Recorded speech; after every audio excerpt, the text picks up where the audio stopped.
আম পছন্দ করে না এমন মানুষ খুব কমই আছে। আর সেই আম যদি নিজের হাতে গাছ থেকে পেড়ে খাওয়া যায় তাহলে সেই আমের টেস্টটা একটু বেশিই লাগবে। আমাদের বাসার সবাই আম খুব পছন্দ করে। তো হ্যালো এভরিওয়ান, আসসালামু আলাইকুম। আজকে ছুটির দিন ছিল, তাই আরাশ আর আরাশের বাবা আমাদের বাসার সামনে বাগানে গিয়ে অনেকগুলো পাকা আম পেড়েছে। ওরা খুবই এক্সাইটেড ছিল। আসলে অনেক বছর পর আরাশের বাবা এভাবে গাছে উঠে আম পেড়েছে। আর আরাশের দাদার বাসায় আগে অনেক আম গাছ ছিল, তো সেগুলো নতুন বিল্ডিং ওঠানোর কারণে কেটে ফেলতে হয়েছে।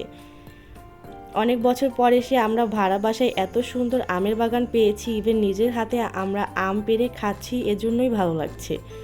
বাজার থেকে আম কিনে খাওয়া আর বাগানের গাছ থেকে এভাবে ফ্রেশ আম পেড়ে খাওয়ার মধ্যে অনেক পার্থক্য।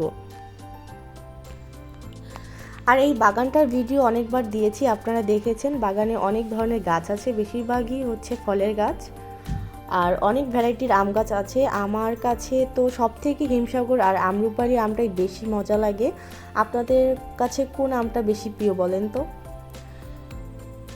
এই আমের কালারটা জাস্ট দেখেন, আমের কালার দেখলেই মন ভরে যায়।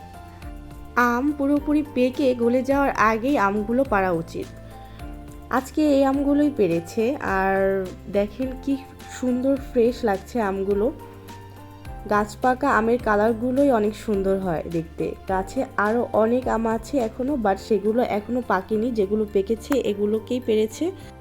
আমার ছোট্ট আরাশ আম খুব পছন্দ করে, তো এই ফরমালিন ছাড়া আমগুলো ওকে খাওয়াতে পারছি, এই জন্যও ভালো লাগছে। ও আম খেতে খুব লাইক করে।